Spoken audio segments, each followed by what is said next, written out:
what's up mga ka-viewers? Welcome back ulit at meron tayong i-repair. So ito naman po ay isang ordinary na ceiling fan. Yun. So ito mga ka-viewers ay tingin ko ay ginamit ito sa nakita nyo yan, yan, meron siyang plastic. Yan, pati sa kabila mayroon din. Pati dito mayroon din. So tingin ko ito ay ginamit ata sa palengke, sa may karnihan or isdaan, para siguro ito ay itong parang plastic para yung langaw ata ay hindi dumadapo doon sa karne. Ito yung ginamit nila pang bugaw doon sa langaw. So yan, reklamo na may-ari nito mga kabes na bigla na lang daw huminto. So paano ba natin ma-repair ang mga ganito na bigla na wala ng power, bigla na humihinto? So bago natin kalikutin sa ilalim, dito muna tayo magtitest sa kanyang ititest natin kung mayroon ba dito makukuha tayong makuha dito na continuity or ohms value. So pamamagitan ng tester natin mga ka-viewers, ating ititest yan. Yun, kukunin natin siya ng ohms value, yung ating ni-repair na ceiling fan. Ayan, atin muna itong i-on dahil ito yung naka-off yung kanyang backlight. Yun. So dito tayo mga ka-viewers. Ayan o. Ngayon gagamitin natin itong test natin para ma-trace yan kung may power.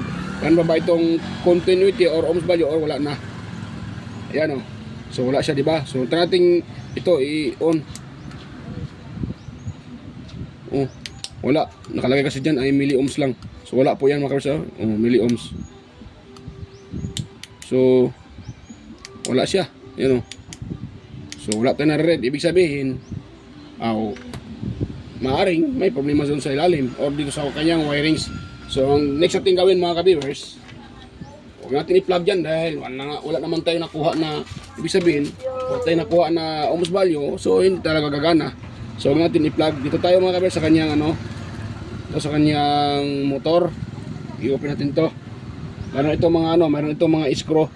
So para ma-test natin. So tatlo yung screw dito mga ka-viewers. Atin i-open natin itong tatlong screw. Yan. Yun, tapos dito din sa kabila, tatlo din to mga ka-viewers. Yun o. Yan. Ayun. So as usual, so nakita naman natin na nangahulog yung mga tornilyo. Itong so buo yung kanyang mga ka-viewers, buo yung kanyang spring. Itong spring lock niya. Ito kasing lock na to, itong spring na to, spring kasi ito pag ito ay nabali, ito ang rason bakit mawawalan ito ng power. Dahil di ba kung bakit mga ka-viewers, pag ito ay iikot at sira na itong kanyang spring, ito parang lock niya na spring, sasabay din yung motor. Kaya ang mangyayari dyan, di ba, ikot ito. So pag ikot nito, dahil wala ng spring, sasabay pati ang wire ng ceiling fan na to. So ang mangyayari, mapuputol yan doon sa dulo or dito banda, masunog. Dahil sa kakaikot niya, ito ay hanggang pumupulupot dito. At yun na, nagsishort na, kaya pumutok doon. Kaya yung dahilan na walan ito ng power. Pero dito naman, parang wala, hindi naman dahil buo pa naman tong spring niya, spring lock. O pinaka-stopper niya na spring, buo pa naman yan. So dito tayo sa motor. Ito tayo magtitest, mga ka-viewers. Yan. Ito may screw yan dito, may isang screw yan. So yun, nahulog na yung screw. Mamaya ko na kunin yun. Yan. Yun. So dahil nahatak na natin yan, marami pa itong mga screw mga ka-viewers. Ito. Bali, ito? Isa, dalawa, tatlo, apat, lima. So tapos ko muna ito mga ka-viewers. Tanggalin ko muna yung 5 screw para hindi nahaba video natin. So yun, na-open ko na yung mga screw mga ka-viewers. So ngayon natitest natin itong dugtungan. Yan kasi itong dugtungan mga ka-viewers. Ito yung kanyang dugtungan. So i-open natin dahil para ma-test natin yung mga wire dyan. Yan tayo kukuha ng resistance. Yan, kung dito ay buo, ibig sabihin wire ang problema mga ka-viewers. Pag mayroon tayong makakuha dyan na resistance, ibig sabihin buo yung windings ng ano na to, na ceiling fan na to. So maaaring ang problema ay itong kanyang power cord. Kung mayroon tayong makuha dyan na resistance or either yung kanyang switch. Pero pag wala tayong makuha na switch dyan, wala na to, hindi na to pwede mga viewers. Dahil mahirap itong i-repair yung kanyang windings, mananiliit. At kunting galaw lang napuputol. Ayun, nakakuha tayo ng 921. Ibig sabihin ang problema niya maaaring yung switch, nakita niyo mga kabarso. Palakihan ko yung yan tingnan niyo mga kabarso. Makakuha tayo dyan ng 900 plus. Yan so yun, tsaka dito yan 921 ohms or 25 yan basta 900 plus 900 ohms mga kabeso. 900 ohms ibig sabihin buo yung kanyang motor. So maaaring ang problema dito either switch, ito kanyang switch, or yung kanyang wire. Yan.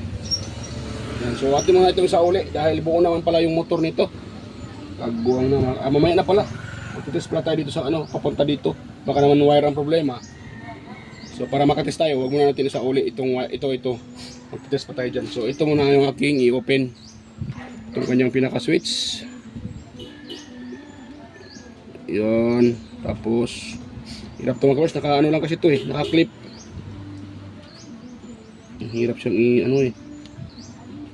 i-open. Yun. So ayun mga viewers. So mag-may sounds pa doon sa kabila. Limbarok na. Masibak ako nito ni Lolo. Kung dinig nyo ba yung sounds?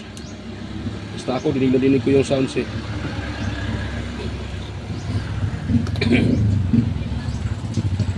Yan. So yan, ito lang i-ganon mga kaberso. Gamitan natin siya ng cutter. Dandahan lang, baka matamaan yung ating kamay. Ako pala yung magdandahan, kaguwang na. Ba't ko ba kayo sinali? Ako na pala yung nag-repair. So ngayon, dito yun. Ito naka-clip kasi siya medyo yan. Kailangan mo ng manipis na katulad nitong cutter para matanggal yung kanyang lock dahil ito ay naka-clip. Yun yan, tuklap na ito. Kaguwang na mga ka-viewers, tuklap ata. So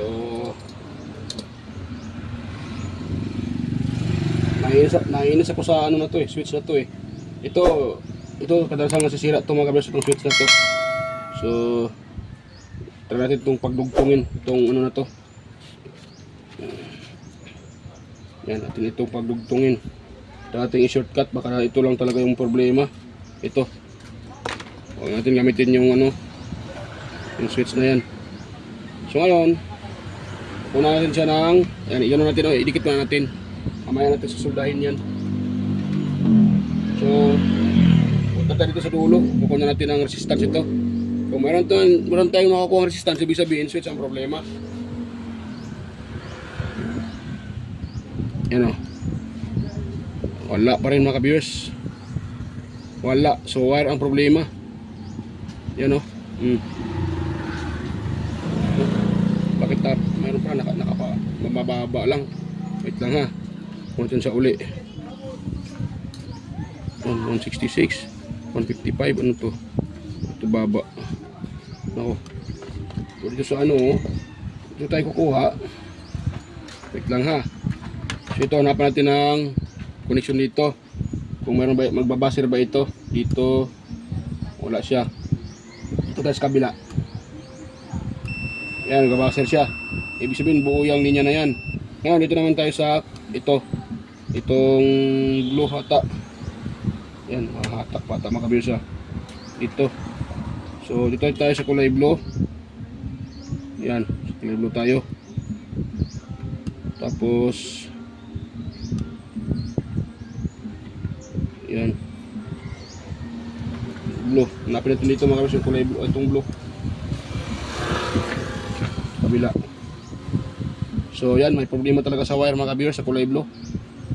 Yan o. Yan. Hindi nagbabaser. Dapat ito, mababaser ito. Yan o. Ito wala. Wala. Tapos kabila tayo. Dapat isa dito mababaser. Kasi itong isa, tinan nyo po yung isa mga kabiyers ha. Ito sa brown. So brown tayo. Ano, mababaser yung brown. So good yung brown. Ngayon naman tayo sa ipakita yung tester ko Yan o. Brown tayo, brown. Yan o. So brown, okay. Pero pag sa blue tayo, wala tayong makakuha ang resistance. Tingnan natin dito Wala resistance, walang continuity.